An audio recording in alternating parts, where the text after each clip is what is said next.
milieu des années 90, il y a tout un ton dans la manière de tester des jeux vidéo, avec beaucoup de décalage, beaucoup d'humour.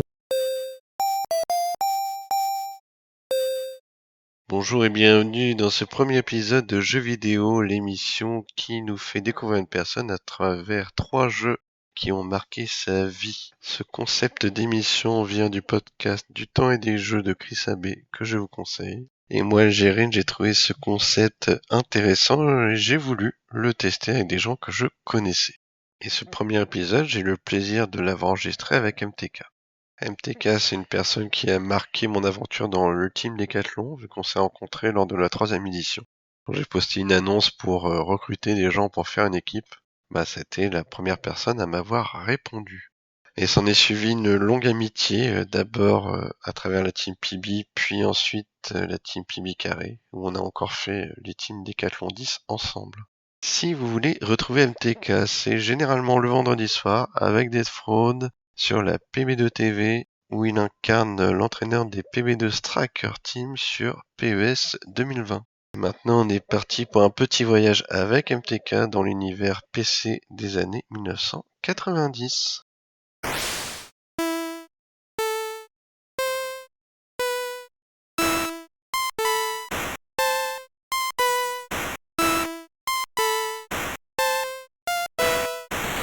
Le premier jeu que tu m'as soumis, c'est Chill the Jungle. Jill of the Jungle. C'est un platformer MS-DOS. Qui est sorti en 1992. Exactement. Par Epic Mega Game, qui me rappelle vaguement quelque chose. C'était une époque, c'est le début des années 90 dans le jeu PC. C'est une époque en fait où la technologie avance très très vite dans le milieu du micro-ordinateur, mais aussi une époque où, dans matière de jeux vidéo, les consoles sont largement en avance, notamment en matière de platformer. On trouve beaucoup de jeux de gestion sur PC qui sont bien plus évolués que sur console à l'époque, mais la majorité des jeux à l'époque se faisaient principalement des jeux de plateforme. Et les consoles avaient une supériorité assez évidente à ce moment-là. C'est vrai que les jeux de plateforme sur PC sont plutôt arrivés récemment avec les jeux indés.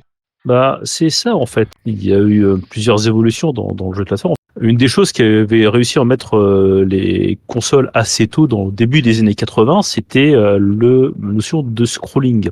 Et en fait, ça fait que l'écran suit le personnage. Donc, en gros, on se déplace et les personnages restent toujours à peu près au milieu de l'écran, ce qui permet d'avoir une action fluide. Chose qu'à l'époque, sur PC, on n'arrivait pas à faire. Donc, en fait, à l'époque, on avait un personnage qui se déplaçait d'écran à écran. Et donc, il se trouve qu'au début des années 90, arrive à se développer la technologie du scrolling sur PC.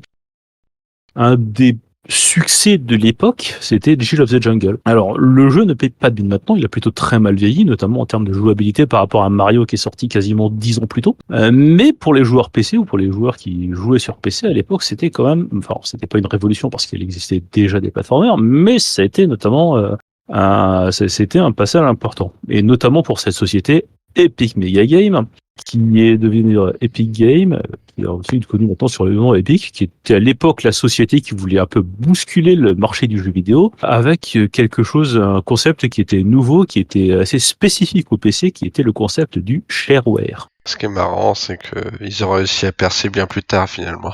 À l'époque, l'histoire d'Epic, en fait, ça fait qu'au début des années 90, ils se font connaître et ils se viennent de plus en plus. C'est eux qui sortent le premier jeu Unreal fin des années 90, donc qui avait bousculé le monde du FPS à l'époque. Et la société n'a cessé de grandir puisque sur console, il y a eu des succès aussi. Disons que c'est un succès qui allait en explosant et maintenant, effectivement, ils sont beaucoup plus connus que ce qu'ils étaient à l'époque. Mais c'est une société qui a jamais réellement eu vraiment de bas en termes de reconnaissance, en termes d'édition de jeu. Mais donc, en fait, l'intérêt, je vais revenir au début, c'est que l'intérêt du shareware, en fait, qui était la mode de distribution un peu spécifique au PC à l'époque, parce qu'il fallait quand même se démarquer de ce qui se faisait sur console pour quand même se mettre à exister, c'est que le mode de distribution shareware Ce qui caractérisait qu'en général, on distribuait gratuitement le premier niveau ou le premier monde ou le premier épisode d'un jeu. Et donc, en fait, si le jeu t'intéressait, tu pouvais y jouer gratuitement à ce premier épisode. Des fois, il n'y avait pas beaucoup de contenu. Des fois, il y avait beaucoup de contenu. Et si le jeu t'intéressait, tu pouvais commander en ligne ou par mail la suite, épisode par épisode en général. C'est un peu ce qu'on pourrait appeler maintenant l'équivalent d'un free-to-play avec DLC payant. C'est pas Je crois pas que ce soit Epic qui l'a inventé, mais Epic en était en tout cas un des précurseurs et a énormément utilisé le phénomène. Et donc, on trouvait dans beaucoup de CD distribués à l'époque ou dans les magazines ou autre chose, beaucoup de ces versions shareware qu'on pouvait débloquer Déjà dans le jeu, il y avait des notions il y avait des informations où est-ce que tu pouvais commander le jeu. En général, il y avait beaucoup d'adresses aux États-Unis, mais il y avait quelquefois des distributeurs français qui revendaient le truc et il y avait beaucoup de choses qui se faisaient à l'époque-là. Et donc, Jill of the Jungle, ça faisait partie de ces jeux qui étaient distribués en shareware. Donc, Jill of the Jungle, en fait, c'est un jeu en 3 épisodes. On a Jill of the Jungle, Jill Goes Underground et Jill Saves the Prince. Et Jill of the Jungle, c'était donc le premier épisode de cette trilogie qui, lui, était distribué totalement gratuitement. Et qui avait l'avantage d'être quand même, pour un épisode distribué gratuitement, qui avait quand même un contenu assez intéressant. Pour quelque chose de distribué gratuitement, on avait quand même une durée de vie le jeu se termine rapidement, mais il y a plusieurs niveaux. Il y a, je crois, 18 niveaux, qui est pas mal en vrai. Et donc ça fait un bon contenu et ça fait une bonne rejouabilité.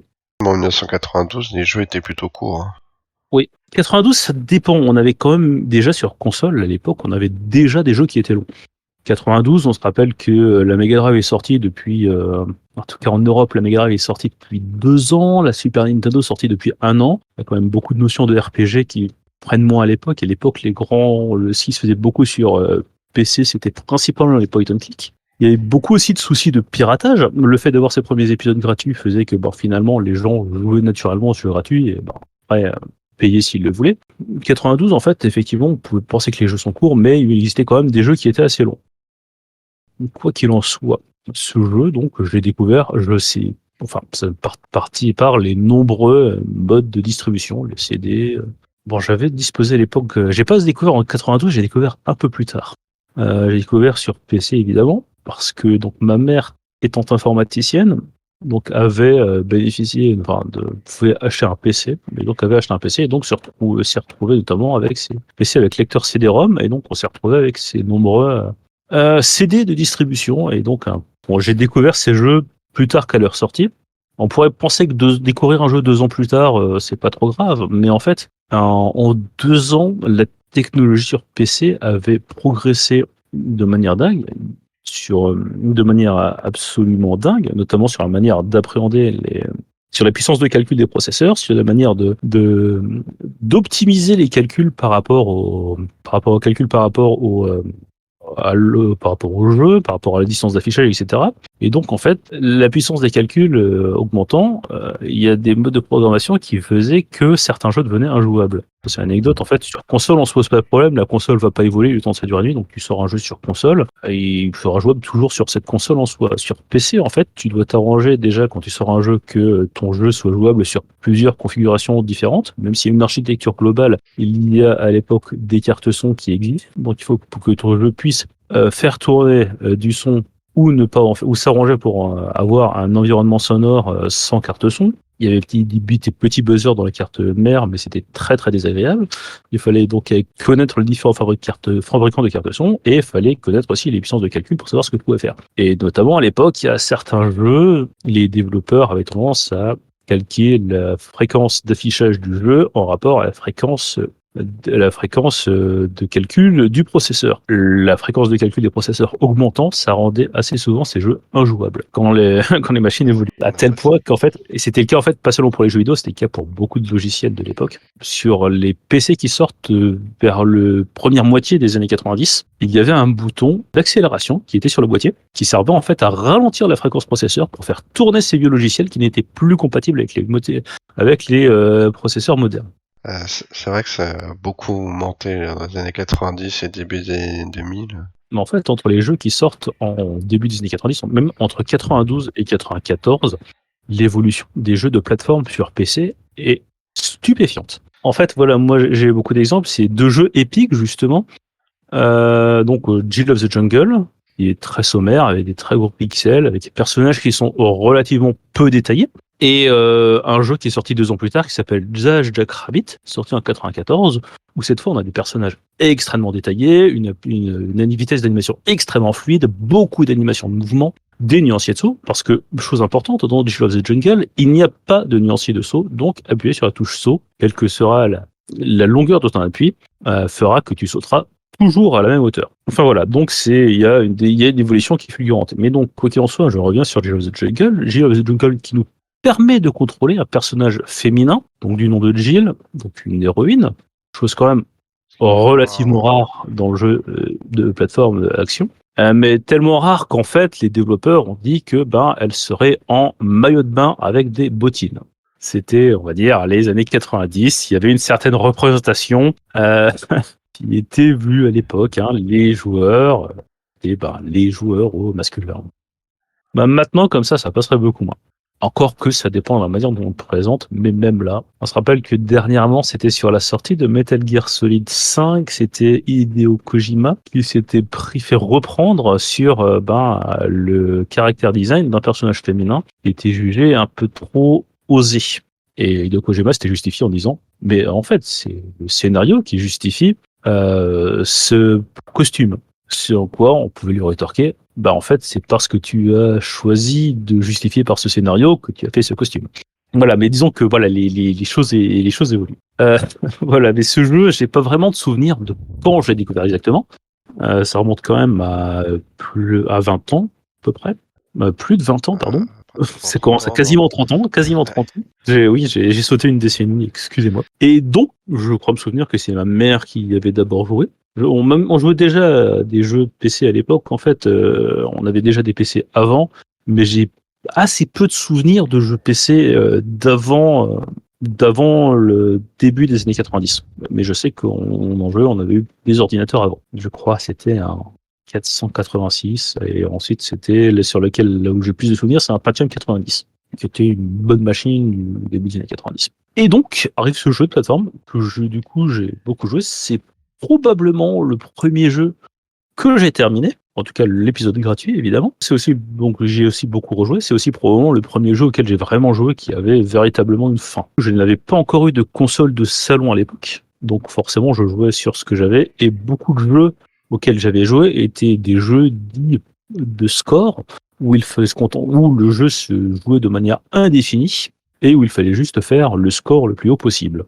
Donc les développeurs et l'éditeur étant assez nouveaux sur le jeu ont mis plein de références à des jeux existants. En fait, notamment, il y a des petites boîtes de dialogue et qui nous affirment que l'héroïne étant tellement classe qu'un certain plombier moustachu en pull rouge et salopette s'est mis en retraite impressionné par tant de charisme.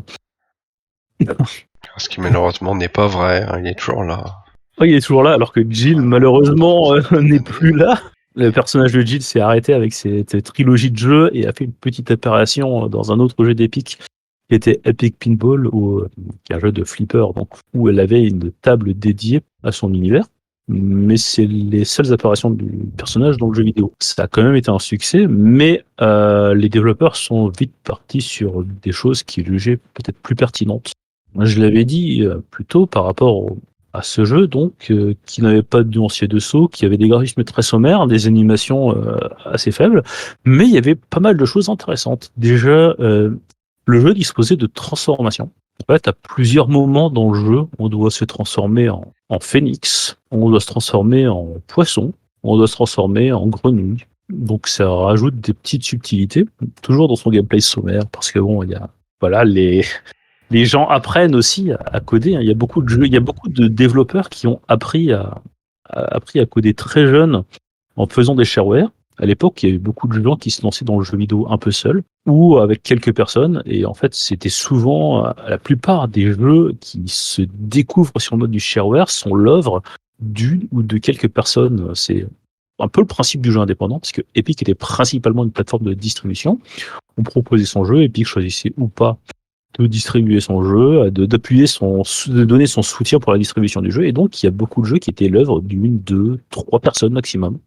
Et assez souvent, des développeurs se sont fait une renommée en développant eux-mêmes un jeu qui s'est bien distribué sur shareware. Et donc, Jill of the Jungle, c'est un jeu qui est donc à équipe de développement extrêmement réduite qui apprennent en fait à utiliser les outils de codage, les moteurs, etc. Alors, le moteur en soi d'Epic de Jill of the Jungle aura des évolutions avec ses limitations, mais il aura des évolutions, il donnera suite à d'autres jeux. Mais les limitations du moteur fait qu'au bout d'un moment, forcément, il faut passer à autre chose, même si bon, ça a des évolutions.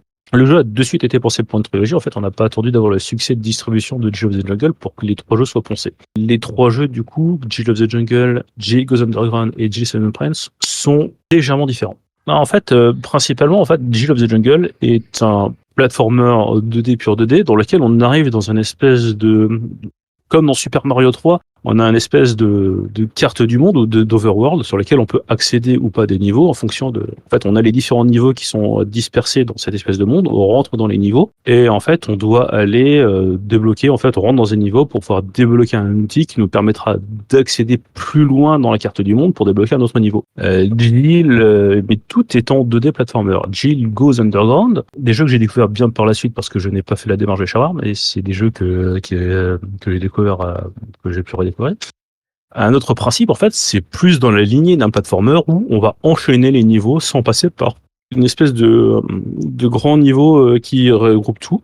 Et Jill Seven Prince et reprend de nouveau le principe de la carte du monde, mais cette fois en vue de dessus, comme une vraie carte. Et ensuite, on rentre de nouveau dans des niveaux. Et il y a des niveaux qu'on peut choisir, dans lesquels on peut choisir d'aller ou pas d'ailleurs. C'est ça, on n'a pas ça dans Jill Goes Underground, mais on a ça dans Jill of the Jungle. On peut choisir d'aller ou pas dans des niveaux pour débloquer ou pas des items. On peut choisir ou pas. Il y a des endroits, il y a des petits messages laissés par les développeurs, il y a des petits bonus qu'on peut développer. Et pareil dans Jill of the Jungle, où cette fois, on peut aller dans des impasses qui en fait étaient là juste pour un peu le joueur doit explorer la carte en quelque sorte. C'est très sommaire. C'est des jeux qui sont à la fois chaque fois très courts, mais qui pour moi en fait ont une grande importance dans ma vie de joueur.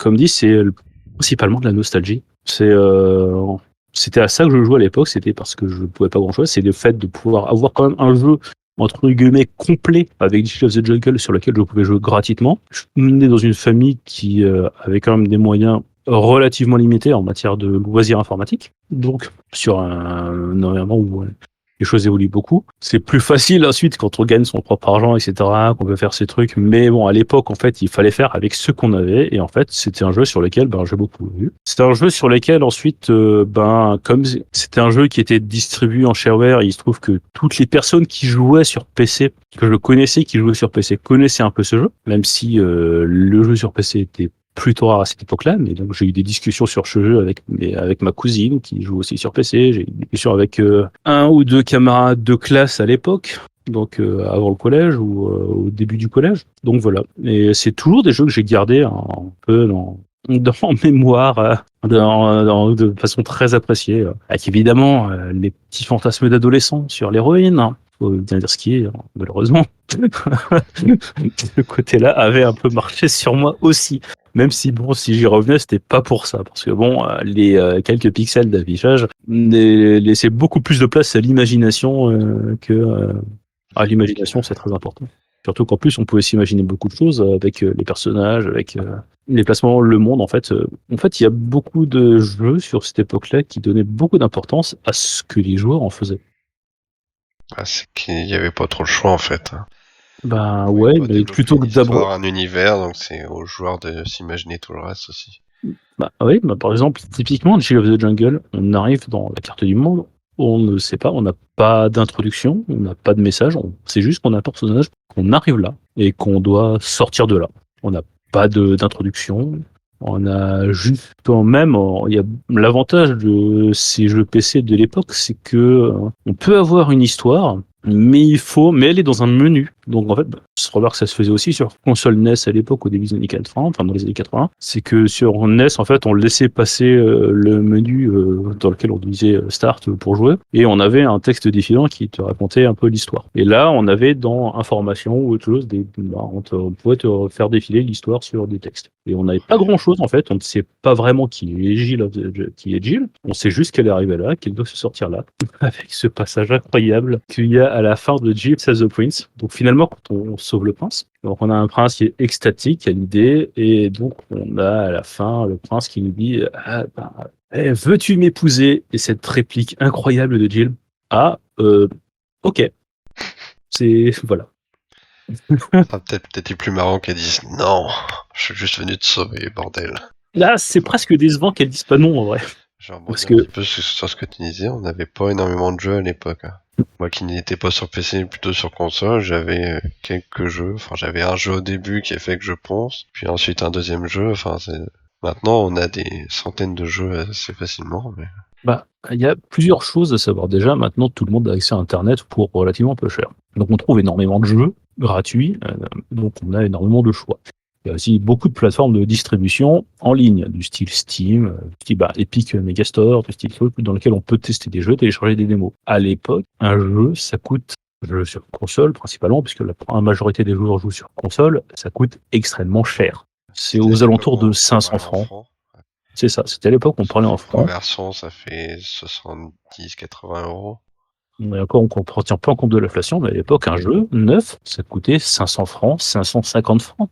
Et donc, en fait, le fait qu'on ait cette plateforme, qu'on ait cette limitation sur le fait de devoir acheter ces jeux, fait que on sélectionnait en général quelques jeux, ou alors on faisait offrir des cadeaux par des gens qui ne connaissent pas forcément grand-chose en jeux vidéo et qui se font avoir par des jaquettes.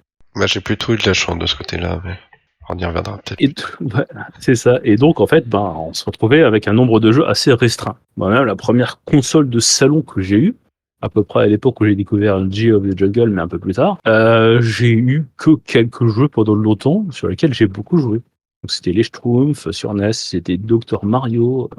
Donc voilà. Et ma librairie de jeux, c'était ça, quoi. C'était deux, ou puis un peu. Alors, ainsi trois, et pendant longtemps. Jusqu'à ce qu'après, on trouve des jeux en promo parce que la NES était en fin de vie. Enfin, moi, j'ai eu la NES bien après la sortie de la Super NES. Un peu bizarre. Et donc, forcément, en fait, quand tu es sur PC, finalement, tu as cette possibilité de. T'achètes un magazine, tu as un CD, tu avais toujours un CD qui était fourni avec le magazine. Et sur ce CD, tu trouvais beaucoup, beaucoup de jeux shareware. Et donc, j'ai joué à beaucoup, beaucoup de jeux PC à ce moment-là, parce que s'il y avait une librairie d'accès qui était énorme, en fait. Tous les jeux shareware étaient disponibles, on pouvait tester tous les jeux. Alors, forcément, la plupart des jeux ne sont pas complets. La plupart des jeux, il n'y a qu'un seul épisode sur les 3, 4, 5, 6, 7 épisodes. Mais on pouvait se permettre de jouer, on pouvait se permettre d'imaginer ce qu'aurait pu être la suite, sans y être obligé. Beaucoup de shareware avaient un contenu qui pouvait se suffire à lui-même. Et donc, en fait, je me suis fait énormément je me suis fait une culture de joueur par rapport à ça au début, plus que par rapport à la NES que j'avais. Et donc, c'est le shareware, le mode de distribution, voilà. Et donc, le fait de découvrir, et donc, ce jeu en particulier que j'ai gardé dans un coin de ma tête, qui ne paye pas de mine, qui de nos jours a extrêmement mal vieilli, qui est extrêmement limité techniquement, et donc en fait, à moins de l'avoir connu et apprécié à l'époque, un joueur qui découvre ce jeu maintenant, il n'y a aucune raison qu'il ne l'apprécie. Il n'y a rien dans le jeu qui nous permette d'apprécier le jeu. Il y a un gameplay qui est extrêmement rigide, il n'y a pas de nuancier dessous, alors que dans un platformer, c'est entre guillemets la base, à tel point qu'il faut un item dans le jeu pour sauter plus haut. En fait, il y a des énigmes, différentes énigmes dans le jeu qui font que tu dois sauter plus haut, donc tu dois chercher un item qui permet de sauter plus haut, item qui peut être cumulatif, mais encore une fois, c'est des moments très très rares dans le jeu et tu es toujours limité à l'impulsion de saut. Donc en fait, quand tu as un item pour sauter plus haut, tu vas juste sauter plus haut, tu ne pourras pas sauter moins haut. Et donc il faut sortir du niveau pour faire disparaître les items, pour pouvoir sauter de nouveau normalement. Le fait que le scrolling soit un peu limité fait qu'il y a aussi ça donne pas une impression de fluidité en fait. Il y a du scrolling sur ce jeu, mais il n'a pas une impression de fluidité. On a l'impression vraiment de saccade, de l'écran qui avance bloc par bloc, bloc de pixel par bloc de pixels, et on a vraiment cette illusion en fait que l'écran tac tac tac tac avance par cran. Donc en fait, de nos jours, cette trilogie de jeux n'est pas du tout divertissante par rapport à des joueurs qui découvriraient sans l'avoir connu à l'époque, sans avoir connu ce que c'était le jeu PC à l'époque. J'essaie de trouver des titres de 1992, des jeux plateforme sur console. Super Mario World peut-être, un truc comme ça. Sur console, Super Mario Bros 3, par exemple, c'est sorti à peine c'est sorti, je crois, en 93, Super Mario Bros 3, mais c'est à peu près à la même époque. Là je vois Super Mario World en 1990. Et oui, mais ça c'est Attends, aux US, parce que l'Europe c'est sorti plus tard. La Super NES n'est sortie en Europe qu'en 91 de mémoire. Mais effectivement, Super Mario World, et quand on compare Jill of the Jungle à Super Mario World, il n'y a pas photo, Super Mario World est infiniment supérieur graphiquement, infiniment supérieur en termes de jouabilité. Il y a beaucoup plus de diversité dans le gameplay. Enfin, le jeu est beaucoup plus long, mais le jeu coûte 550 francs. La Super Nintendo coûte plusieurs milliers de francs aussi. je vois que 1992 c'est la sortie de Sonic 2 aussi. Oui, voilà, bon C'est vrai. exemple aussi. Comparer Jill of the Jungle et Sonic 2 fait très très mal à Jill of the Jungle. Après je sais que j'ai rejoué à jeu Sonic 1 plus tard ces dernières années. Moi qui aimais bien le jeu quand j'étais gosse. Sonic 1 il est assez mal vieilli aussi. Le principal problème de Sonic 1, en fait, t'as l'impression que c'est le manque de spin dash. Ouais, c'est ça, le jeu est assez lent en fait, il est super lourd. J'ai le souvenir d'un Sonic assez rapide et tout. En fait, c'est une méprise que beaucoup de gens font sur Sonic, qui a été marketé comme un jeu action rapide, etc. Mais en fait, les premiers jeux Sonic sortis sur Mega Drive, donc Sonic 1, Sonic 2, Sonic 3 et Knuckles, il y a effectivement le personnage qui va très vite, mais c'est principalement l'exploration du level design par la suite. En fait, on a le premier niveau qui peut se bloquer très rapidement.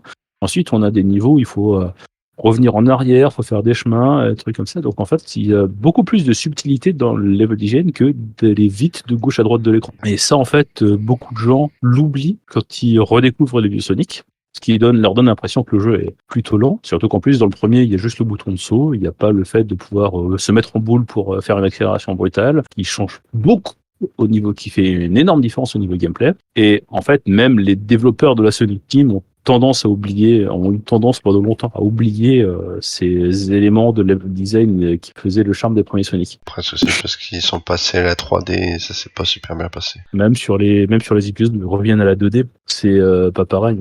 Il y a eu beaucoup d'épisodes à succès qui ont été des succès 2D sortis beaucoup plus tard, à l'époque où Sega ne faisait plus de consoles, où on n'a pas ce plaisir de pouvoir aller dans les niveaux qu'on pouvait trouver sur les premiers Sonic. Effectivement, le premier Sonic paraît un peu lourd à côté de Sonic 2 et Sonic 3.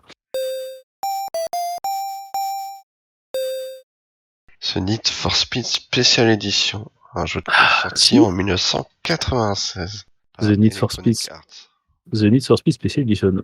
Electronic Arts. Electronic Arts qui, pareil, au début des années 90, est encore un éditeur un petit peu ambitieux. Et ce jeu, comment j'ai découvert ce jeu? C'est quelque chose d'incroyable. À l'époque, j'étais chez ma grand-mère, qui habitait à Belfort. Et en fait, en me baladant dans la rue de Belfort avec mes parents, il y a cette boutique d'informatique. Et sur cette boutique d'informatique, il y a un ordinateur qui est exposé. Sur cet ordinateur, il y a un jeu qui tourne. Ce jeu qui tourne, c'est The Need for Speed. J'en avais pas entendu parler avant. J'ai vu tourner ce jeu. Waouh! Incroyable. Un jeu de voiture en 3D sur PC avec des voitures de luxe hyper bien détaillées. Moi qui étais à l'époque joueur de Age of the Jungle et joueur de jeux NES, donc je joue déjà à des jeux de voiture sur NES, mais là tout à coup la claque qu'on prend quand on découvre ce jeu, et j'étais comme ça. Quand un gamin je vois ce jeu, il se dit incroyable. En fait, je manifeste beaucoup d'envie d'avoir ce jeu, mais je me fais pas d'illusions. Un jeu vidéo, ça coûte cher. Mais en fait, jusque-là, voilà, je suis relativement en fait réaliste comme gamin. Pas manifesté spécialement d'envie de le réclamer ou quoi que ce soit. Donc, c'est juste que j'ai souvent essayé de rebalader dans Belfort, aller devant ce magasin et voir la démo de ce jeu tourner. Et un jour, à Noël, sous le sapin, il y a une boîte, il y a un cadeau de forme rectangulaire, assez épaisse, taille, en fait, je me doute bien de ce que c'est parce que les boîtes de jeux PC à l'époque c'était quelque chose. J'ai souvenir de très grosses boîtes, moi, personnellement. C'était effectivement des très très grosses boîtes bien encombrantes et donc en fait la forme, la volume et le poids laissent peu de place au doute sur ce que c'est. Mais je me doute pas que c'est ce jeu en fait, je ne sais pas, je vois pas, enfin voilà. Mais jour ce jeu c'est The Need for Speed Special Edition. Je crois qu'à l'époque le jeu que j'avais vu tourner c'était pas la Special Edition, mais donc là je découvre Special Edition Et je suis très surpris, mais du coup extrêmement content. C'est ma grand-mère qui me l'avait offert. Parce qu'elle elle avait remarqué que que j'avais beaucoup d'intérêt pour le jeu. Et en fait, c'est un des rares souvenirs de jeu que je n'ai pas réclamé, que j'ai reçu. Pour le coup, le jeu n'était pas distribué en shareware. Il existait des démos, mais je n'avais pas installé la démo parce que fallait les trouver les démos, ce qui n'est pas forcément évident. À l'époque, je n'avais pas Internet, même si Internet existait déjà, même si le web existait déjà, je n'avais pas de connexion Internet. Et ma foi, c'est mon contact finalement avec, entre guillemets, le jeu moderne sur cette compagnie Electronic Arts, donc en l'occurrence c'est Electronic Arts Canada qui édite le jeu. Pour moi, le jeu a été extraordinaire. J'ai toujours aimé les voitures. À l'époque, on m'avait offert un modèle réduit d'une Dodge Viper RT10, ce qui a commencé ma passion pour le modélisme. Voiture que je trouvais assez extraordinaire avec ses proportions absolument dingues où la moitié de la voiture c'est le capot avant et l'autre moitié de la voiture c'est l'habitacle, le coffre, des roues, voiture extrêmement longue et donc c'est un modèle fascinant. Et dans ce jeu notamment, c'était le seul jeu de l'époque où on pouvait conduire une Dodge Viper RT10. Donc en fait, c'était fascinant. Donc j'ai tourné ce jeu, j'étais tout content, j'avais installé. L'installation d'un jeu à l'époque, il fallait bien connaître sa machine, il fallait savoir quel était le matériel qu'on avait dans sa machine, donc quel type de carte son on avait, quel type de processeur on avait, sur quel port était branchée sa carte son, faire les bons réglages. En fait, donc les procédures d'installation sont un peu complexes. Petit problème, à l'époque, mon ordinateur était déjà à la limite de ce qu'il était possible de faire pour afficher le jeu.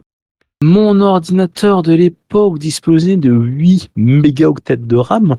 C'était un Pentium 90. Le processeur était juste limite pour faire tourner le jeu et que le jeu puisse tourner, il fallait 8 mégaoctets de RAM. On se dit, c'est bien. Sauf que, c'est tout juste, sauf que à cette époque-là, on avait installé sur l'ordinateur Windows 3.1 et MS-DOS. Le jeu tourne sur MS-DOS, mais Windows 3.1 présent sur l'ordinateur qui se lance au lancement. On peut quitter Windows pour revenir sur MS-DOS, mais il est toujours présent dans la mémoire. Ça lance rapidement en 1 mégaoctet de RAM. Ce qui fait qu'en fait, disponible pour faire tourner le jeu, on n'a plus que 7 mégaoctets de RAM par rapport à un jeu qui en demande 8 mégaoctets de RAM. Donc le jeu ne lance pas. Mais il existe des techniques pour parer à ça. C'est une technique que beaucoup de gens sur PC à l'époque ont fait. À l'époque où on devait optimiser son matériel pour pouvoir faire tourner les jeux auxquels on voulait jouer. Ça s'appelle des disquettes de boot. En gros, quand on lance l'ordinateur et qu'on a une disquette insérée dans un lecteur de disquette, à cette époque-là, on avait lecteur de disquette, lecteur de disque. Et à cette époque, il y avait plusieurs types de disquettes, mais les dernières qui restaient, c'était les disquettes rigides en plastique, de forme carrée, avec un petit bout. C'est en général l'icône de sauvegarde qu'on voit, c'est en général une disquette de cette époque-là. Et donc, en fait, quand on a une disquette de lancer l'ordinateur, en fait, la priorité de l'ordinateur va avoir les informations qu'elle a sur la disquette pour lancer. Et donc, en fait, on peut se servir de ça pour faire une disquette de boot sur laquelle on va donner les instructions pour dire à l'ordinateur, donc des fichiers, on a config.sys et config.batch, je n'ai plus exactement les noms, mais en fait, en gros, on peut dire à l'ordinateur, par exemple, tu ne me lanceras pas Windows. Et donc, l'ordinateur ne lance pas Windows, ce qui libère 1 mégaoctet de mémoire vive. L'inconvénient, c'est que du coup, il faut aussi dire à l'ordinateur ce qu'il faut aussi qu'il active. Par exemple, il faut activer la souris. Il faut mettre le clavier en mode AZERTY. Il faut activer le lecteur CD-ROM. Enfin bon, c'est des instructions qu'on rentre à la main dans un petit programme et en fait, on va pouvoir lancer cette disquette. On pourra démarrer l'ordinateur. Ou plus exactement, ça marche mieux quand on redémarre l'ordinateur. Mais qu'on redémarre l'ordinateur mais pas en appuyant sur le bouton reset.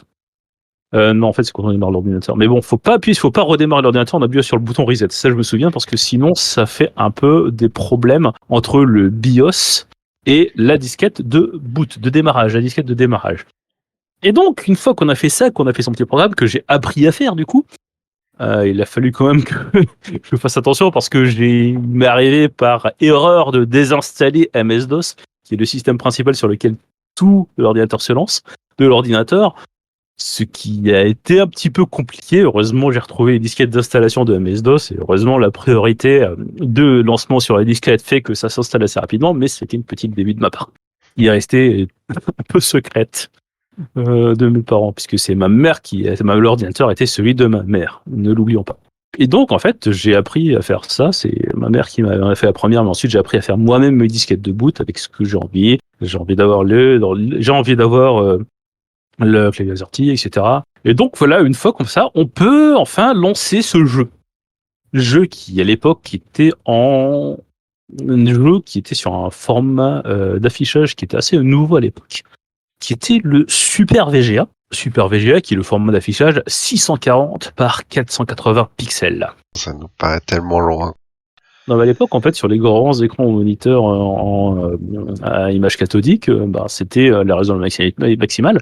Et en fait, un peu plus tard, viendra la résolution encore supérieure, qui était les résolutions démentielles de l'époque, mais que mon processeur ne pouvait pas tourner, que de toute façon n'était pas supporté par le jeu, c'était le 800 par 600. Un magnifique écran 4 tiers, etc. Enfin bon. Donc, on avait ce jeu en 640 par 480. L'époque, le jeu n'était pas extrêmement fluide, mais je ne m'en souciais guère. Je utilisais les voitures de mes rêves de l'époque.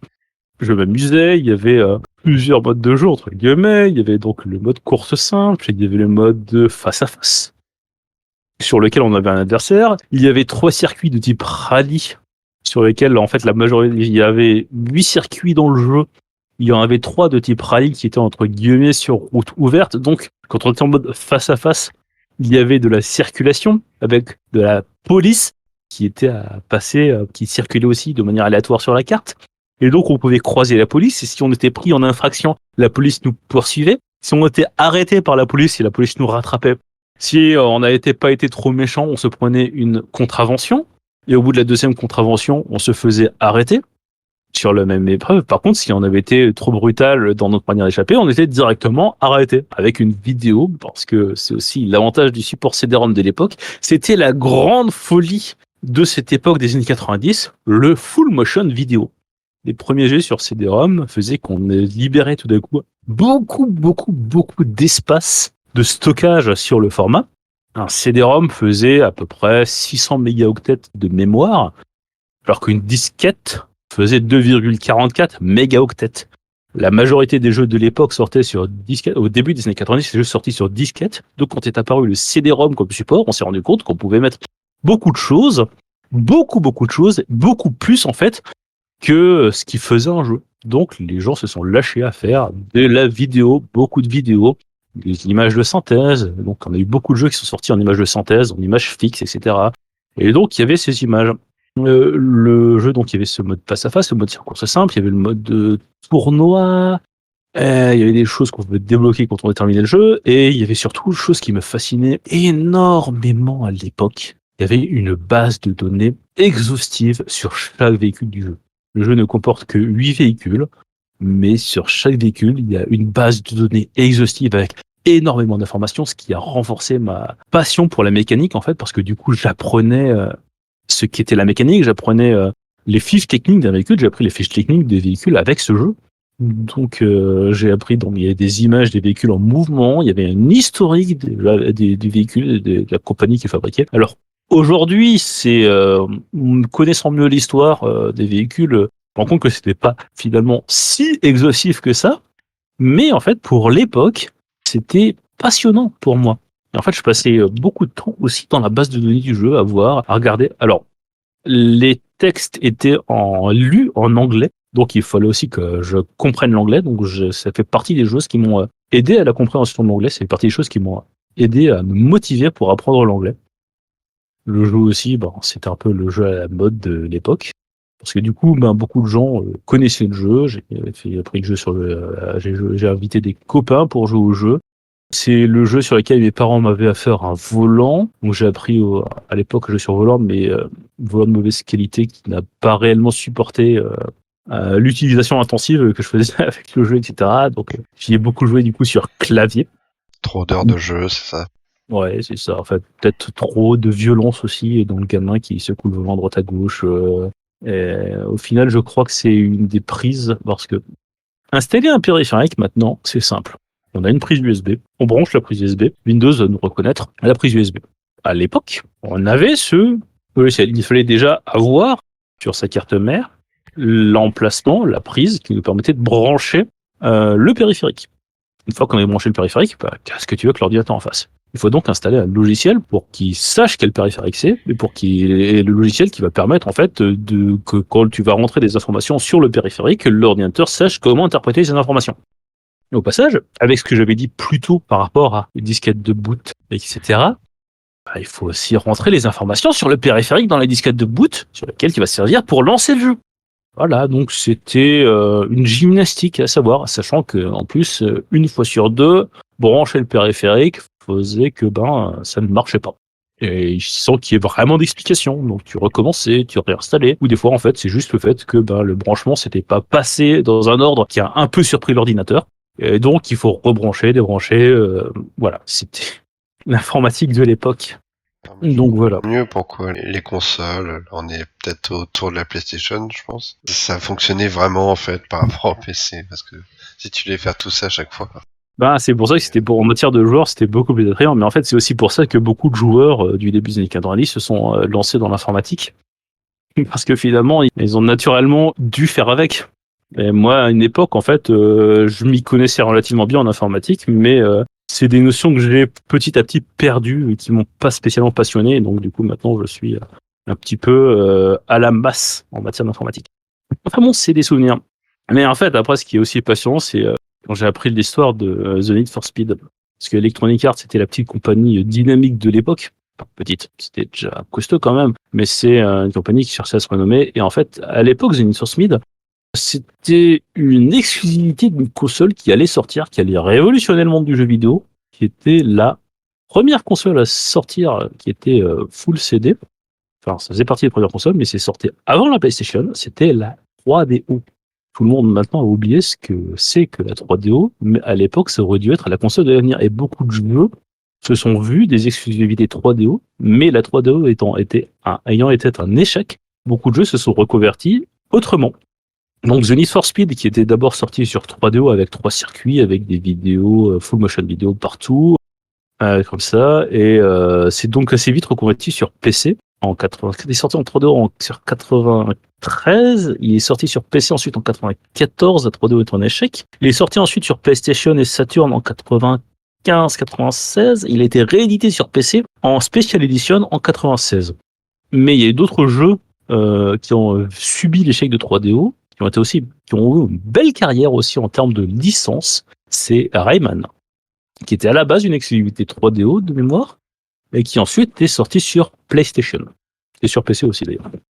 Et la Special Edition, ça fait... d'ailleurs, j'ai oublié d'en parler, mais une chose qui m'avait passionné dans The Need for Speed, c'était à l'époque la qualité des modèles de conduite. En gros, beaucoup de jeux de l'époque, c'était de simples jeux dans lesquels on conduisait des véhicules, c'était de simples jeux d'arcade. Accéléré, freiné, droite-gauche, turbo. Il y avait un jeu que j'aimais beaucoup sur NES qui s'appelait Rad Racer, sur lequel on fait entre deux vidéos. C'était un entre guillemets time attack. C'est un peu l'équivalent NES de Outrun, qui était la spécialité Sega de l'époque. Et donc sur NES, il y avait un petit éditeur du nom de Rare qui s'est dit on va faire un équivalent de Outrun sur NES, et qui donc a fait Outrun. Donc c'était un jeu, c'est simple, t'accélérais, tu freinais, c'était vu derrière, c'était un affichage qui simulait une profondeur, une vue 3D, etc. Et en fait, donc, quand on arrive à une For Speed, on a de l'inertie, on a des véhicules qui accélèrent pas tous de la même manière, on a différentes puissances de véhicules qui se ressentent dans les modèles de conduite. Donc en fait, à l'époque, le jeu était réputé, c'était un jeu d'arcade, mais c'était considéré comme simulation, dans le sens où on avait des modèles de conduite qui étaient très qualitatifs. Et en fait, ça se ressentait, c'était pour moi, ça donnait vraiment l'impression de jouer avec des véhicules qui te paraissent réels, des véhicules que se comportent différemment, des véhicules sur lesquels on en demande un peu trop, ils vont nous dire ok, non, je suis pas d'accord, je pars en dérapage. Voilà, c'est des choses qui se faisaient pas à l'époque. Quand on appuie trop sur le frein ou qu'on bloque les freins, les roues vont se bloquer, du coup on va perdre le contrôle du véhicule. Des choses qu'à l'époque n'étaient beaucoup moins courant que maintenant. C'est vrai que les jeux de course dont je me rappelle, c'était plus le décor qui bougeait plutôt que la voiture en fait. C'était ça. Donc c'est le modèle 3D, ce jeu qui m'a marqué pour toutes ses qualités. Alors la version Special Edition avait des modèles de conduite légèrement différents de la version The Need for Speed, qui était sortie sur PC et console. Modèle qui est un peu différent, les véhicules étaient plus lourds, il y avait plus de gestion de l'ABS aussi. Enfin, pour certaines personnes, ça avait un peu dénaturé le gameplay original, mais bon, c'était rien à côté de ce que sera sa suite, qui pour beaucoup de personnes aura été extrêmement décevante, même si ça aurait quand même été un petit succès commercial qui aurait été The Need for Speed 2, où du coup, on prend des circuits, mais on n'a pas vraiment retenu ce qui avait fait le succès de The Need for Speed, donc on oublie la qualité des modèles de conduite. Tous les véhicules sont conduits un peu de la même manière, c'est juste qu'ils accélèrent plus ou moins fort. On n'a plus vraiment d'inertie dans le véhicule, ce qui fait qu'on a donné l'impression un peu d'avoir des véhicules qui sont légers comme des boîtes de carton. On garde le même moteur en fait, mais du coup, c'est l'impression que fait qu'on a des gestions de collision qui nous paraissent totalement absurdes, alors qu'avant on avait des systèmes de collision. Le modèle physique des véhicules, les hitbox sont des gros pavés qui suivent à peu près la forme du véhicule. Mais donc on avait, avec l'inertie, on avait que quand on faisait un choc, en fait, les véhicules ne se déformaient pas, mais on avait vraiment l'impression que ce choc, s'il avait lieu dans la vraie vie avec des véhicules indestructibles, se produirait de cette manière. Là, dans The Need for Speed 2, ça rebondit dans tous les sens, ça fait des choses improbables, le freinage fait des dérapages, on peut prendre des dérapages à 200 en drift et tout, sans trop de conséquences. Mais par contre, on a plein de licences de bagnole. Mais bon, et surtout, chose qui faisait le succès du premier The Need for Speed, c'était aussi le mode où il y a la police et que tu peux te faire arrêter par la police. Dans Need for Speed 2, ça n'existe plus. En fait, ça aurait été tellement un reproche que dans The Need for Speed 3, qui est sur le baptisé Hot Pursuit, qui sortira en 98, on remettra la police. C'est Need for Speed 3 qui est aussi sur le même moteur que The Need for Speed premier du nom, au fur et à mesure des évolutions, mais ça se voit un peu quand même dans le jeu que ça commence à vieillir, et on oublie toujours les modeurs réalistes, on reste plus sur un jeu d'arcade.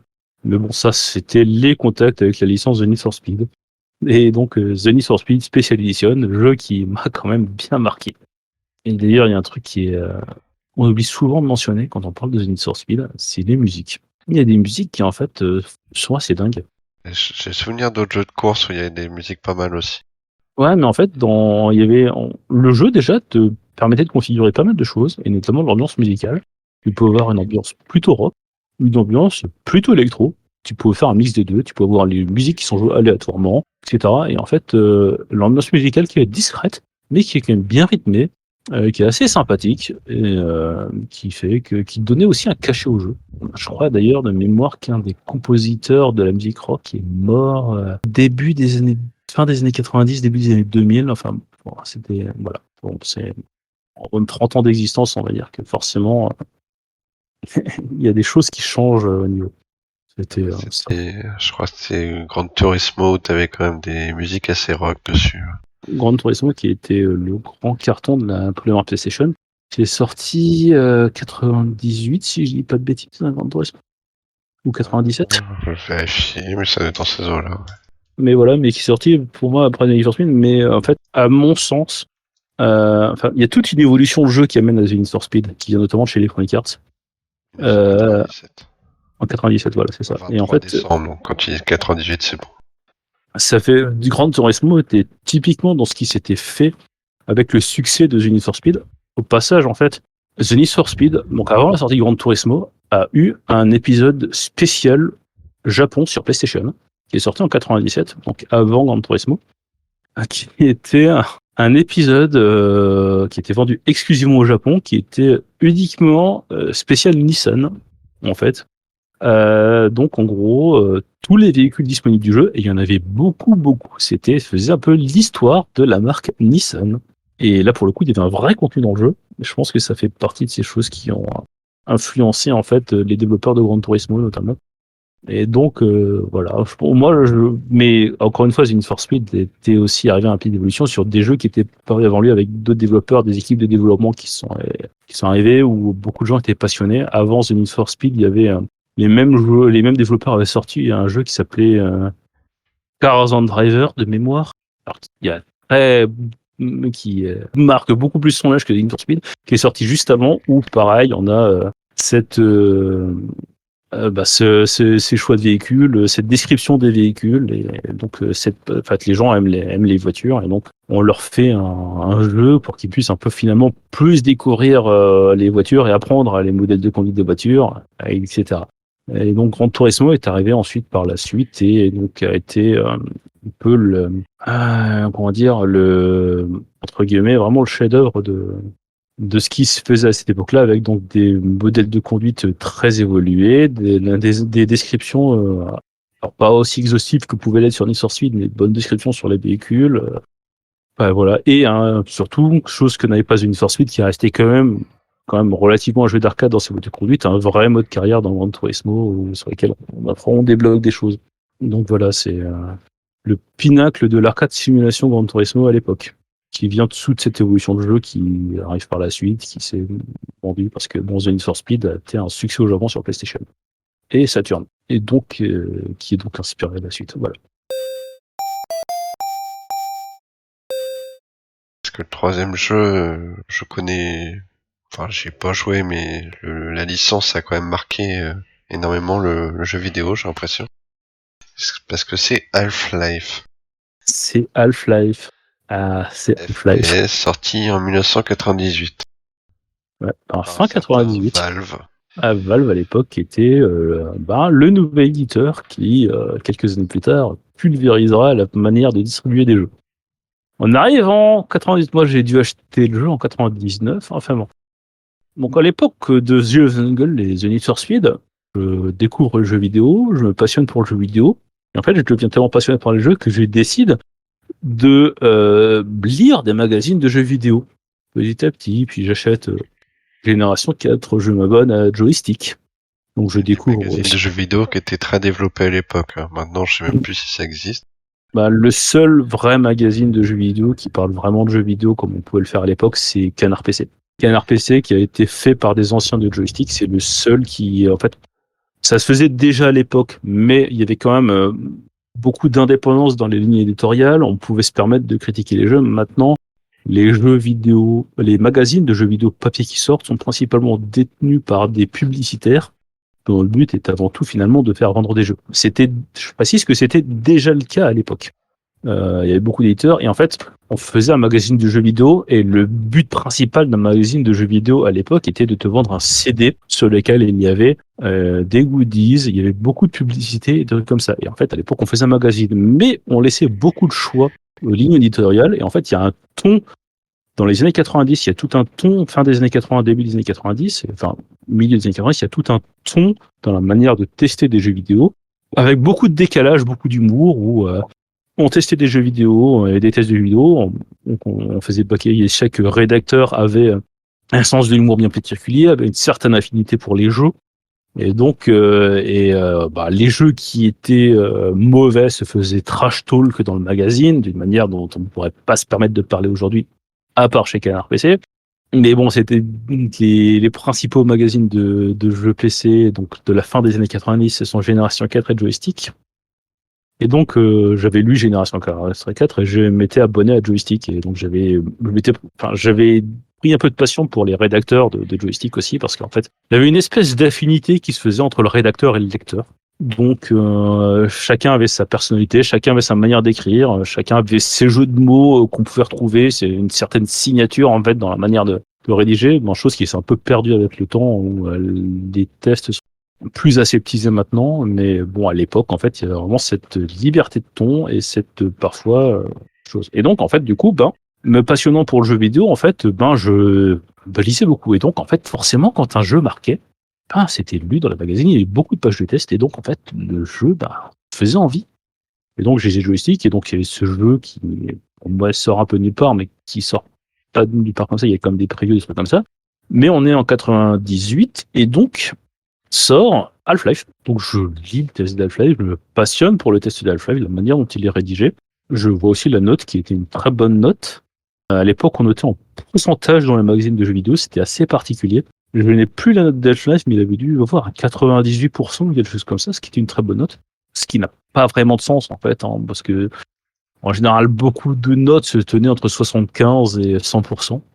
des fois à fort mauvais escient, hein, parce que bon, pour beaucoup de magazines, il ne fallait pas trash talk le jeu dont on parle, parce qu'il faut faire de la pub.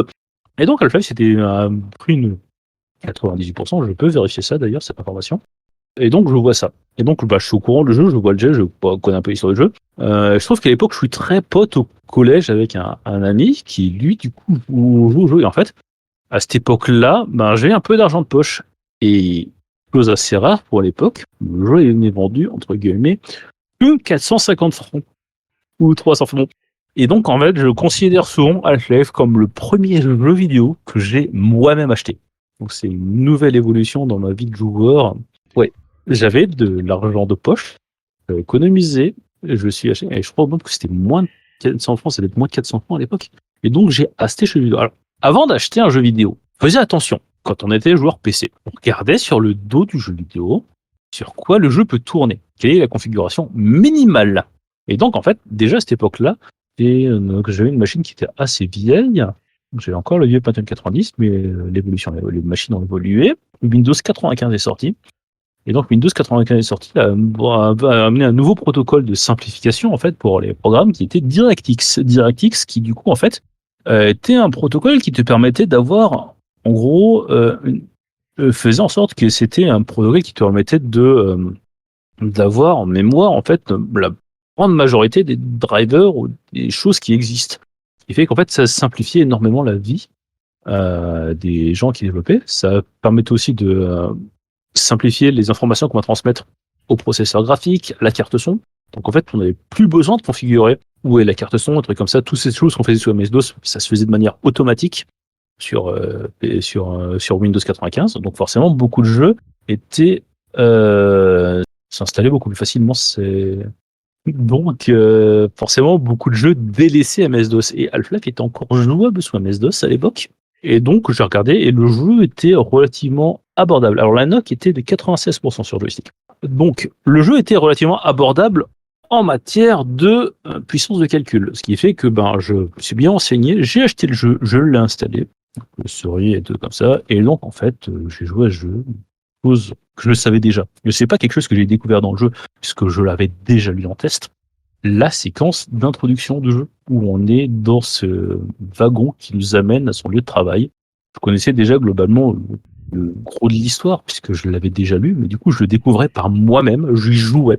Et donc, entre lire un jeu, dire ce que dit un jeu, et jouer au jeu, c'est pas la même chose, et donc, du coup, j'ai pas été surpris comme certains ont pu le dire en vidéo à l'époque où ils ont découvert le jeu, moi je le savais déjà. Mais en fait, du coup, je le découvrais par moi-même, j'ai découvert cette nouvelle interaction qu'on pouvait avoir, le fait de se balader dans le complexe de Black Mesa, partir et faire l'intro. Et donc à cette époque-là, comme je le disais, j'étais très copain avec un ami que j'avais au collège, sur lequel on rentrait tous les soirs du collège ensemble. On était dans la même classe pendant un moment, on a été dans la même classe en quatrième et troisième.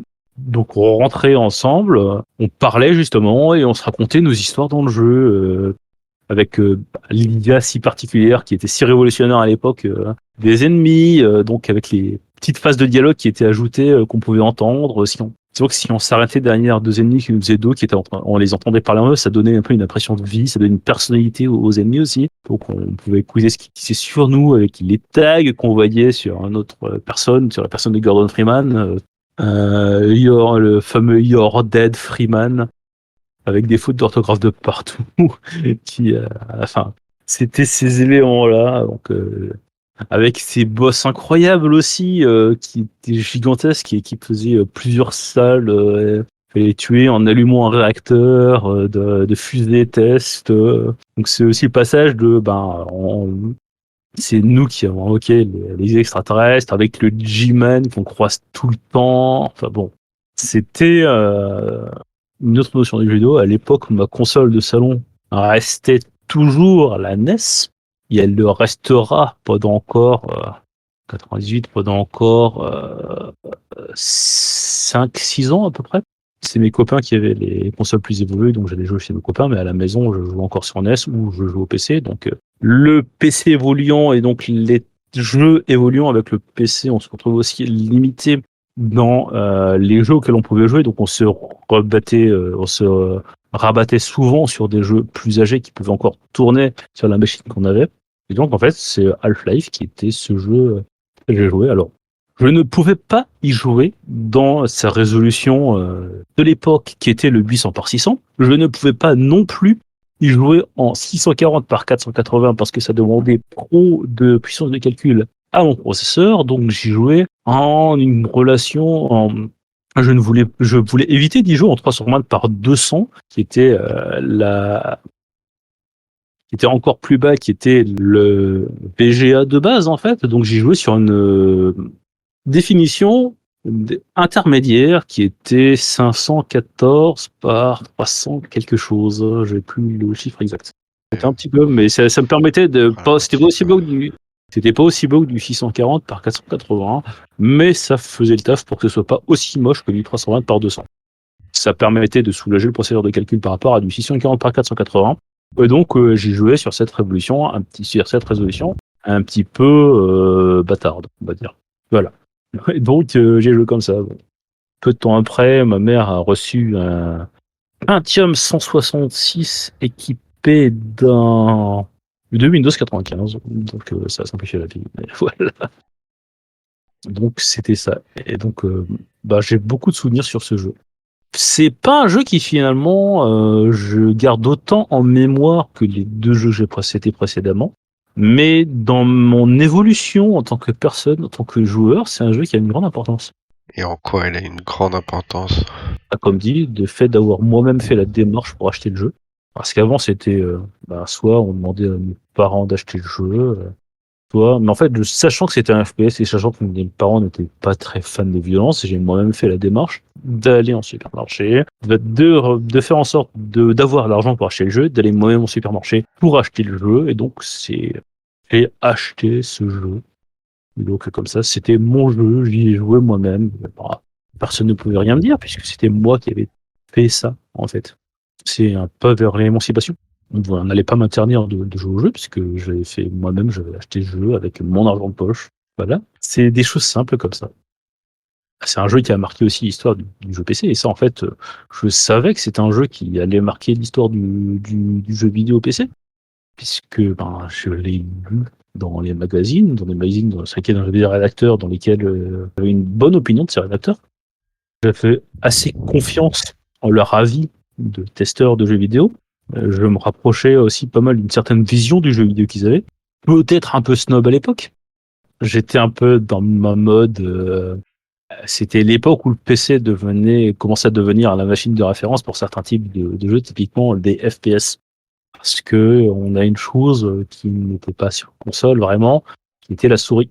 Qui était Et donc le déplacement pointage à la souris pour un FPS, c'est quand même bien plus pratique qu'une manette de console, sachant que le joystick n'est pas quelque chose encore d'extrêmement répandu sur console. La PlayStation 2 avec le DualShock 2, je ne crois pas que je ne veux pas que je dise de bêtises, mais il me semble que il y avait encore beaucoup de jeux qui ne nécessitaient pas forcément de joystick, là, surtout que la PlayStation 2, la PlayStation 2, la Dreamcast sont encore des consoles très récentes et très très chères.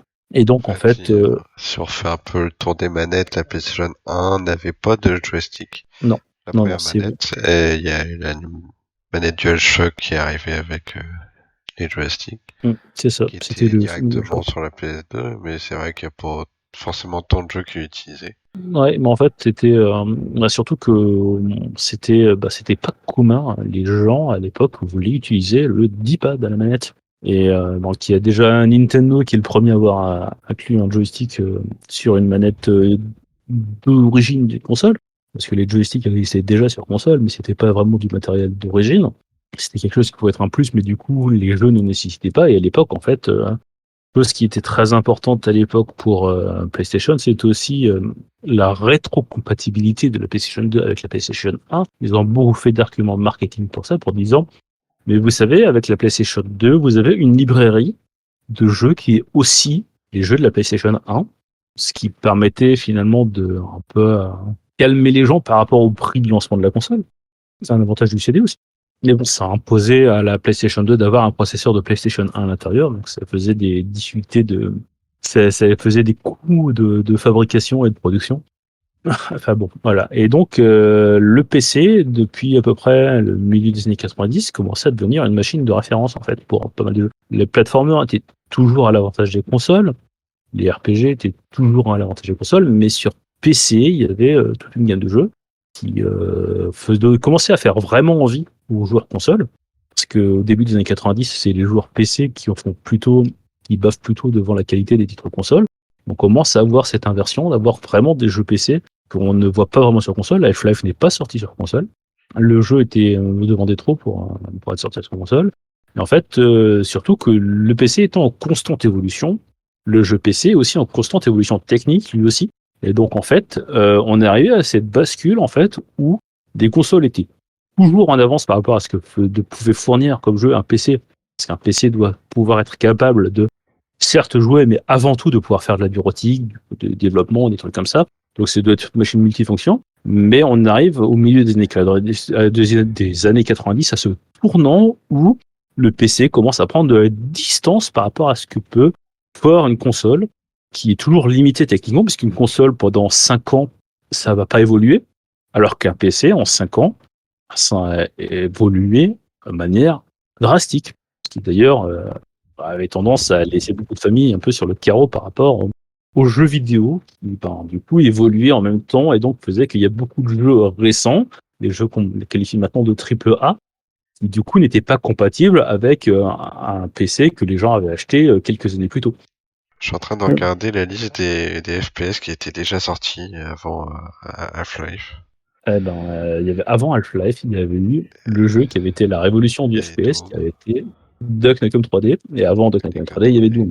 Mais en fait, il y a eu Doom, donc qui a lancé un genre qu'on appelait Doom n'est pas le premier FPS, ni même Wolfenstein 3D, mais Wolfenstein 3D a fait des innovations techniques qui rendaient le jeu beaucoup plus fluide. Doom a amené d'autres innovations techniques qui fait qu'on n'avait pas des couloirs rectangulaires qui se suivaient les uns les autres. En fait, on a eu donc Doom a donné ensuite le genre FPS qu'on a appelé pendant longtemps le Doom-like, dire à tel point Doom avait fait exploser l'utilisation de FPS. Il y a énormément de FPS qui sont sortis à l'époque de Doom. Ça a donné ensuite à Duke Nukem 3D, qui était un peu ce qu'on a appelé l'apogée du Doom-like. À peu près en même temps que Duke Nukem 3D est sorti le premier Quake, qui était le premier FPS intégralement 3D, plutôt qu'un assemblage de cartes en 2D. Quake qui a été décevant à sa sortie parce que par rapport à ce que le jeu avait été annoncé, il n'était finalement qu'un remake de Doom.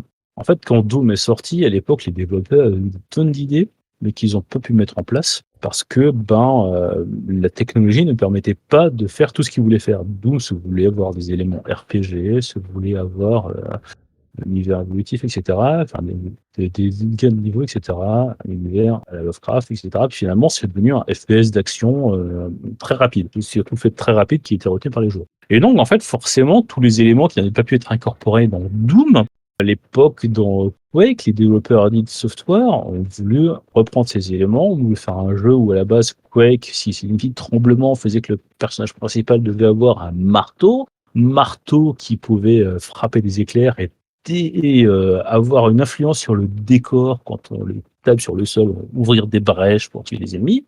Et au final, par manque de temps par rapport au jeu qui doit sortir et par manque de problèmes de contraintes techniques par rapport au FPS entièrement 3D, finalement Quake se retrouvera finalement qu'un remake de Doom dans un univers plus Lovecraftien. Et en fait, c'est notamment moi je pense que par exemple, c'est pour ça que l'arme de base de Quake quand tu n'as plus de munitions est une hache qui est en fait un peu un rappel de ce que aurait dû être le marteau du AEE. Mais donc voilà, et Quake est sorti comme ça, et en fait quand Quake est sorti par rapport au jeu qui avait été annoncé, ça avait été une déception. Mais au final, Quake est aussi un jeu qui a marqué le FPS, puisque c'était le premier FPS à sortir intégralement en 3 dimensions.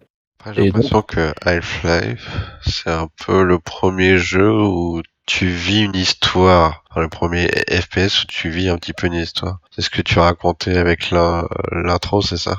Oui, c'est exactement ça. Mais en fait, c'est vrai que ce qu'a amené Half-Life, parce qu'en fait, dans les FPS, on avait Duke Nukem 3D qui était un peu niveau narration, on avait ce personnage qui était très vulgaire, etc., qui faisait des blagues graveleuses et tout, donc qui avait apporté un autre niveau à l'univers du FPS avec beaucoup d'interactions. Et en fait, effectivement, quand tu arrives à Half-Life, où finalement, le jeu ne te narre pas l'histoire en disant alors il y a des machins qui sont arrivés. En fait, tu vis l'histoire. Il y a un gros changement de narration. Tu es le personnage. La narration se fait autour de toi par les dialogues que tu entends. Genre, le fait qu'il y a des personnages qui vont t'adresser la parole, c'est déjà tu es un personnage qui a un nom, mais tu as des personnages qui vont te parler. Par exemple, tu arrives dans le complexe de ça. Ah, bonjour, monsieur Freeman, bienvenue. Donc, veuillez vous diriger vers là, c'est là que vous allez récupérer votre équipement de travail. Donc, tu as l'impression, en fait, d'être un employé. Tu as cette manière de gérer qui est inédite à l'époque, où tu n'as pas des lignes de dialogue, de texte à lire pour comprendre l'histoire. Tu arrives, tu sais que tu es un scientifique qui est engagé dans un complexe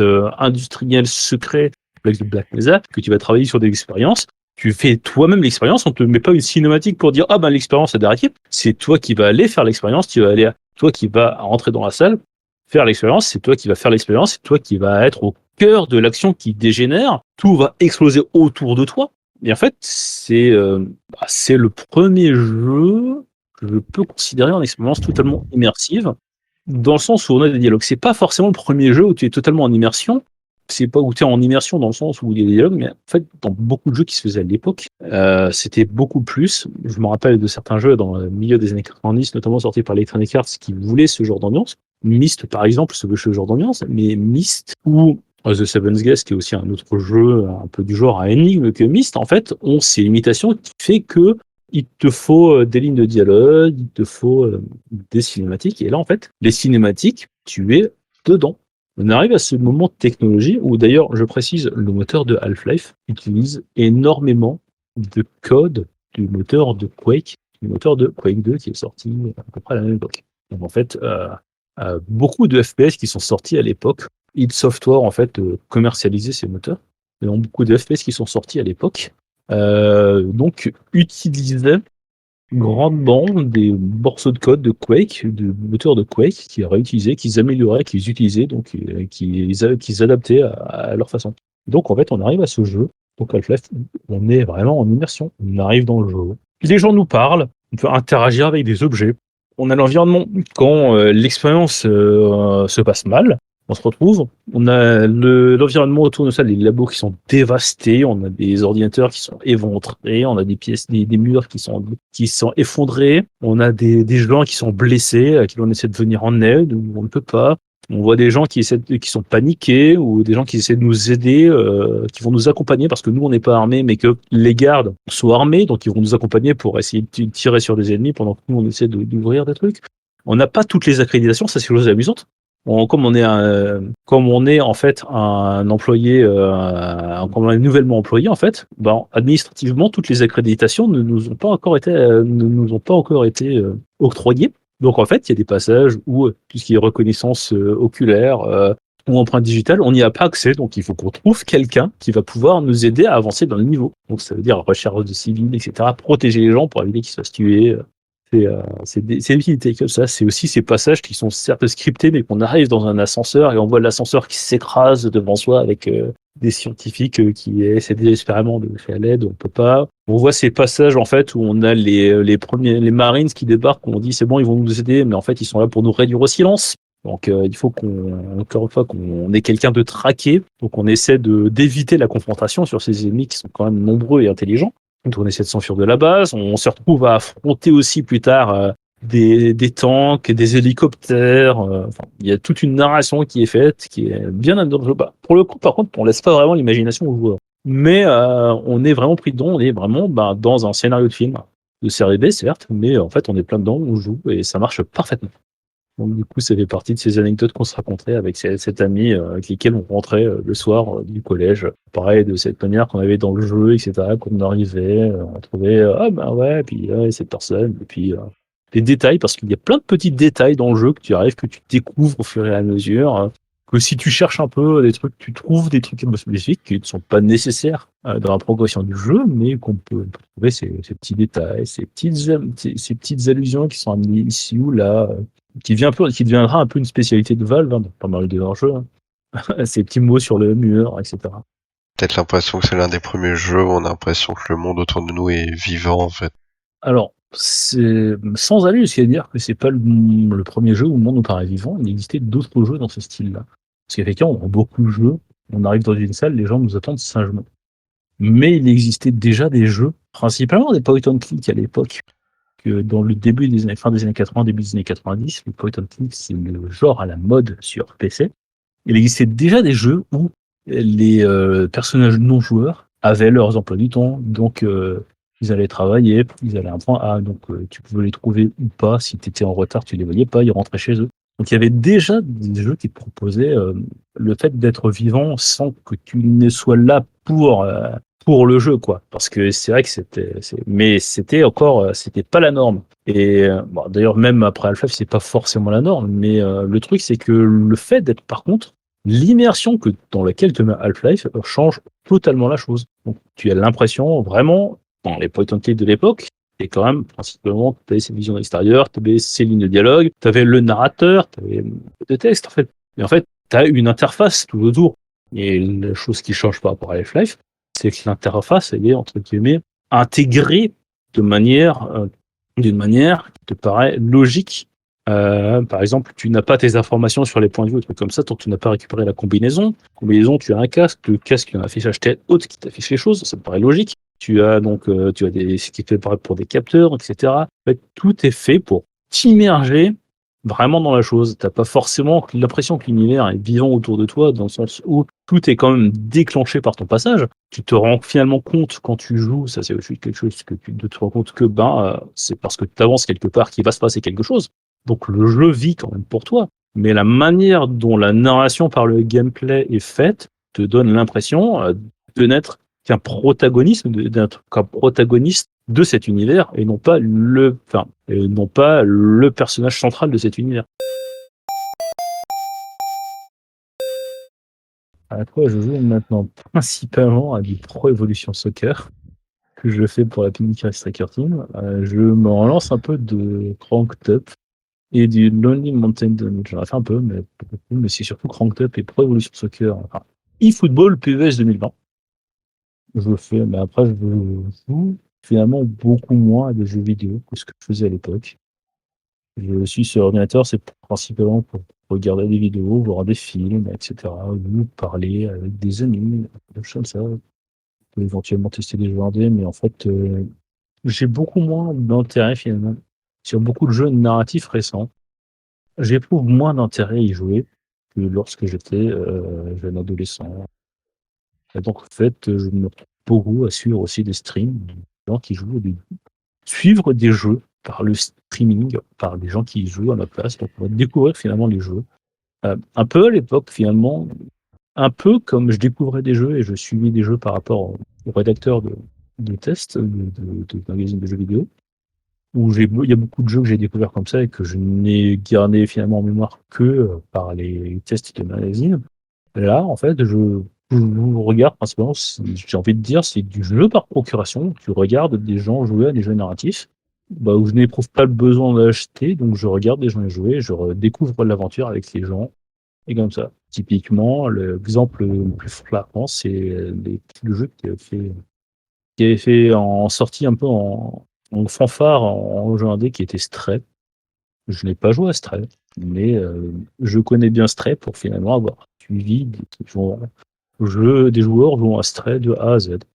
C'est ça, c'est le jeu avec le chat et le robot. Et je n'ai éprouvé aucune frustration à voir les gens jouer à ce jeu. J'ai découvert le jeu avec eux. Je suis devenu plus un viewer qu'un joueur réel. Il n'empêche que non, il y aura bien un moment où il y aura un jeu qui va m'intéresser et auquel je vais rejouer. Est-ce que tu as déjà un titre qui va sortir, auquel tu auras envie de jouer? Il faudrait que je réfléchisse un peu en vérité. Probablement, un jeu qui est encore hypothétique, qui serait, je pense que je vais acheter The Elder Scrolls 6. Il n'a pas encore été annoncé, hein. Dont on se doute qu'il va sortir à un moment, Le mais dernier qui n'a c'était pas été annoncé. Skyrim, mais ça remonte à un certain temps. Skyrim est Il est sorti sorti en quand? 2011, qui Ah, fait ça fait plus de 10 ans, oui. 12 Bon. ans.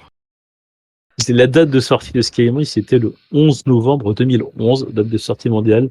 Et donc, des magasins de jeux vidéo avaient ouvert exprès pour l'occasion. Parce que 11 novembre est férié en France, rappelons-le. Donc en France, des magazines, des boutiques de jeux vidéo ont ouvert exprès pour l'occasion. et je vais acheter le jeu Day One. Et j'ai beaucoup joué, j'ai beaucoup modé, j'ai désinstallé pour supprimer les mods mal foutus, j'ai réinstallé, j'ai changé de machine, j'ai installé des, des trucs de mods, enfin voilà, j'ai... Et Ça se donc, demandait, pour que tu puisses apprécier un jeu, il faut que tu galères à l'installer en fait. J'ai bien compris ce que ça me rappelle t'as dit quelque pendant part, 1h30. c'est un peu ce souvenir du jeu vidéo que j'ai qui, moi, me dérange pas, que beaucoup, qui est un peu, j'ai envie de dire, pour le jeu PC, qui est encore des trucs comme ça. Mais c'est vrai que j'ai vécu ce tournant à l'époque. Moi, j'ai vécu ce tournant du jeu PC où on est passé de trucs qui étaient galères à installer, où il fallait se renseigner, où les choses s'installent automatiquement. La connexion Internet est devenue obligatoire. Parce que maintenant, avoir un PC offline, c'est inenvisageable. Pour des jeux qui sortent chez des gros éditeurs, c'est connexion Internet obligatoire. Et même la manière de distribuer des jeux, à l'époque, aller souvent dans les magazines, dans les boutiques de jeux vidéo, baver devant les boîtes, faire un peu se regarder. Il y a énormément de boîtes de jeux vidéo qui essaient de boutiques de jeux vidéo. Et là, maintenant, les boutiques de jeux vidéo sont principalement en ligne. Et bah, il y a ça, et aussi quand t'achetais un jeu dans les années 90, bah t'avais le jeu, maintenant t'as plein de mises à jour qui fait ça améliore le jeu ou ça corrige plein de bugs. C'est ce Ouais, qui est un peu alors ce qui change quoi. ça, pour le coup, dans les années 90, il était quand même assez intéressant de ne pas acheter les jeux Day One. Parce que les bugs existaient déjà. Alors, les jeux étaient beaucoup moins complexes que maintenant, donc il y en avait moins, mais disons, quand tu allais acheter The Elder Scrolls 2 Daggerfall, sorti en 1994, si tu faisais partie des premiers joueurs à l'avoir acheté, tu avais de bien mauvaises surprises. Et donc, il fallait que tu achètes des magazines de jeux vidéo sur lesquels il y avait des CD, sur lesquels étaient mis les patchs qui faisaient les correctifs qui te permettaient de enfin pouvoir jouer au jeu dans lequel tu as dépensé une fortune, mais que tu ne peux pas jouer parce qu'il y a un bug qui t'empêche de lancer le jeu. Maintenant c'est quand même plus facile, hein, je dois avouer. Maintenant, c'est plus facile, tu peux télécharger. À l'époque, tout le monde n'avait pas Internet, donc il fallait beaucoup compter sur les magazines de jeux vidéo, sur les différents correctifs, parce que dans les magazines de jeux vidéo de l'époque, il y avait des CD, sur les CD, il y avait des produits promotionnels, et il y avait beaucoup de patchs, de correctifs, qui te permettaient de corriger des bugs plutôt gênants, notamment ceux qui t'empêchent de jouer en vidéo, parce que bon, Bethesda, ils ont la réputation de sortir des jeux buggés, mais ça, c'est depuis qu'ils existent. Ouais, c'est Bethesda et les bugs, c'est une longue histoire d'amour. Bon bien, je te remercie pour cette longue discussion. Tu nous as fait faire un bond dans les années 1990 sur un côté C'est que ça. je connais pas trop parce que j'étais plus un joueur console. Je l'espère aussi. Bah, c'est vrai que je n'y avais pas réfléchi, mais on est parti en 92, on est parti en 96, et on est parti en 98. Donc, 3 époques des années 90, 3 périodes différentes. Finalement, c'est assez court puisque ça se tient en 6 ans. Et en fait, en 6 ans, on se rend compte qu'il y a eu une évolution incroyable entre Jill of the Jungle et Half-Life. Il n'y a que 6 ans entre ces deux jeux-là. Bah, c'est un peu l'époque où la 3D arrive aussi, donc il y a une grosse C'est révolution un à ce moment-là, tournant, donc hein. ça change tout. C'est un tournant, alors que maintenant, quand on regarde un jeu qui est sorti il y a 4 ans, il n'y a pas tellement d'amélioration graphique que ça. Il y en a, mais c'est pas aussi dingue que le jeu qui tourne péniblement à 320 par 200 pixels sur le jeu qui tourne en 3D en 800 par 600. La différence, c'est Ah ouais, les c'est années beaucoup plus 90. minime maintenant. Ah oui, les gains, et puis même alors, il y a tout un revival, j'ai vu, il y a tout un revival depuis quelques années sur le, entre guillemets, Doom-like, c'est-à-dire le FPS, mais fait avec des moteurs des années 90, que ce soit donc le ID Tech, le moteur de Doom, c'était le ID Tech 3 ou 4, je crois. Et donc, il y a des jeux indépendants qui ressortent sur le vieux moteur ID Tech 4 de Doom, ou sur le Build Engine de Duke Nukem 3D. Ce qui est assez surprenant, en fait. Mais voilà, c'est un peu une espèce de mode où un mélange de nostalgie où des développeurs s'imposent la contrainte de développer avec ça et de sortir un jeu cohérent et immersif avec ça. Des fois c'est bien, des fois c'est complètement raté. Est-ce que tu as un dernier mot pour finir cette émission? Non, ben, j'espère vous faire voyager dans les années 90. période que j'affectionne, mais que j'affectionne par nostalgie. C'est l'époque en fait, c'est mon époque en fait, c'est l'époque où, dont j'ai le plus de souvenirs. C'est, c'est l'époque dans laquelle je me suis fait en tant avant d'avoir 10 ans, puis, en tant que teenager. Bah, c'est l'époque où on se fait un peu en tant que personne quelque part, hein, ce moment-là. Et donc, pour certaines personnes, ils se sont fait dans les années 2000. Moi, je me suis fait dans les années 90 et avec un certain environnement, avec des choses, donc, le PC.